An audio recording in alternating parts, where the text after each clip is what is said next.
Assalamualaikum warahmatullahi wabarakatuh.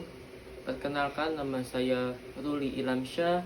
Saya dari kelas BPIB dengan NIM 303220053. Di sini saya akan menyampaikan materi tentang pendekatan historista dalam studi Islam.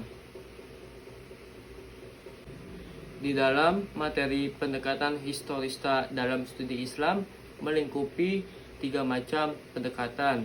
Yang pertama, pendekatan antropologi, yang kedua pendekatan budaya, dan ketiga pendekatan historis. Yang pertama, saya akan menjelaskan pendekatan antropologi. Pendekatan antropologi dalam memahami agama dapat diartikan sebagai upaya memahami agama dengan melihat terlebih dahulu praktik agama yang berkembang di masyarakat.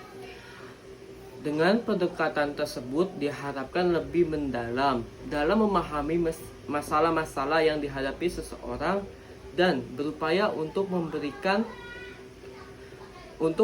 jawaban atau solusi dari masalah yang dihadapi dengan disiplin ilmu antropologi. Untuk memahami agama, menurut Dawan Raharja, antropologi yang berkaitan dengan hal tersebut lebih mengutamakan pengamatan secara langsung. Dengan pendekatan tersebut, dalam berbagai penelitian antropologi agama dapat ditemukan adanya hubungan yang positif antara kepercayaan agama dengan kondisi ekonomi politik. Melalui pendekatan antropologi fenomenologis, kita dapat melihat hubungan antara agama dan negara, seperti Indonesia yang mayoritas warganya beragam Islam, namun menjadikan Pancasila sebagai dasar negara. Ditemukan juga pendekatan antropologi psikotes yang melihat keberagaman manusia dengan psikoanalisis. Menurut Freud, ada korelasi yang bagus antara agama dan kesehatan mental. Dengan demikian, pendekatan antropologi sangat dibutuhkan untuk memahami ajaran agama, karena dalam ajaran agama terdapat informasi yang dapat dijelaskan dengan ilmu antropologi dan cabang-cabangnya. Yang kedua yaitu pendekatan kebudayaan atau budaya. Kebudayaan atau budaya adalah suatu keseluruhan yang kompleks yang muncul dari berbagai faktor seperti pengetahuan, kepercayaan, seni, hukum, moralitas, adat istiadat, dan segala teknik kemampuan lain yang diperoleh manusia sebagai anggota masyarakat. Dengan demikian, kebudayaan adalah hasil cipta manusia dengan menggunakan dan mengarahkan segala potensi batin yang dimilikinya. Dalam budaya ini terdapat pengetahuan, kepercayaan, seni, tata krama, adat istiadat, dan lain-lain. Namun semua itu tergantung digunakan sebagai kerangka acuan atau cetak biru untuk memecahkan berbagai masalah yang dihadapi seseorang.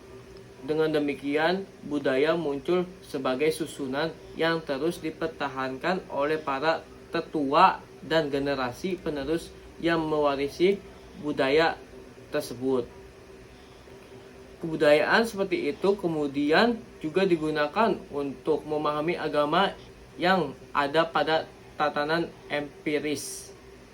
Dalam memahami agama pada berlaku di masyarakat sekitar.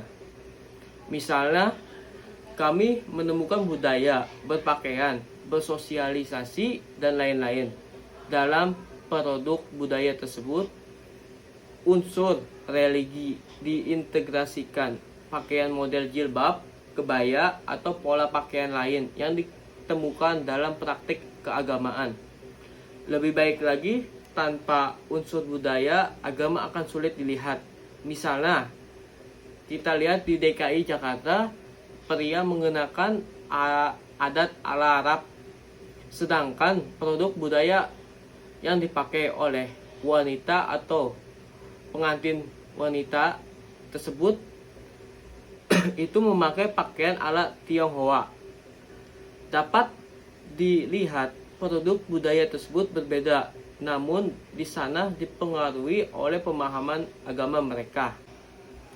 Yang ketiga yaitu pendekatan historis.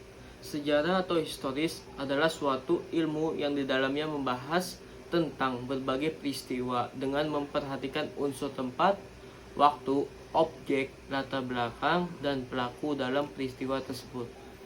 Menurut ilmu ini, segala peristiwa dapat dilacak dengan melihat kapan peristiwa itu terjadi, di mana, apa penyebabnya, siapa yang terlibat dalam peristiwa tersebut.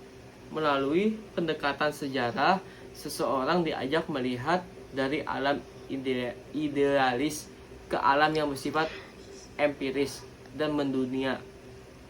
Dalam keadaan ini, seseorang akan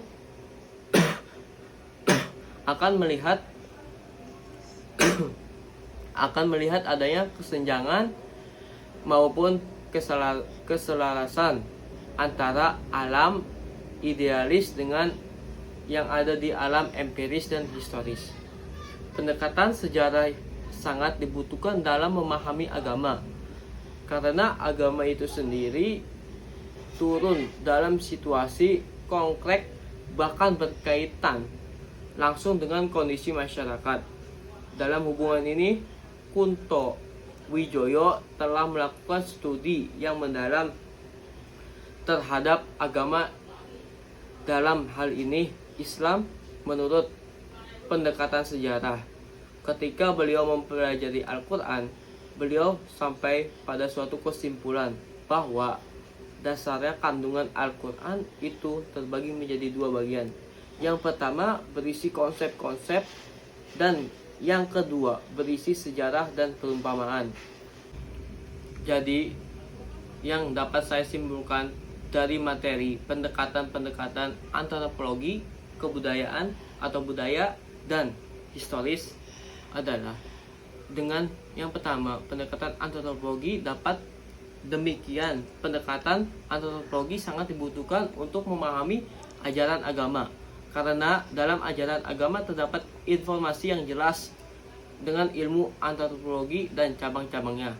Yang kedua, pendekatan budaya. Dalam Kamus Umum Bahasa Indonesia, kebudayaan diartikan sebagai hasil kegiatan dan prestasi mental intelektual manusia sebagai kepercayaan, kesenian, adat istiadat, dan pola kegiatan usaha, mental, upaya daya, dan lain-lain untuk menghasilkan sesuatu sebagai suatu hasil kebudayaan.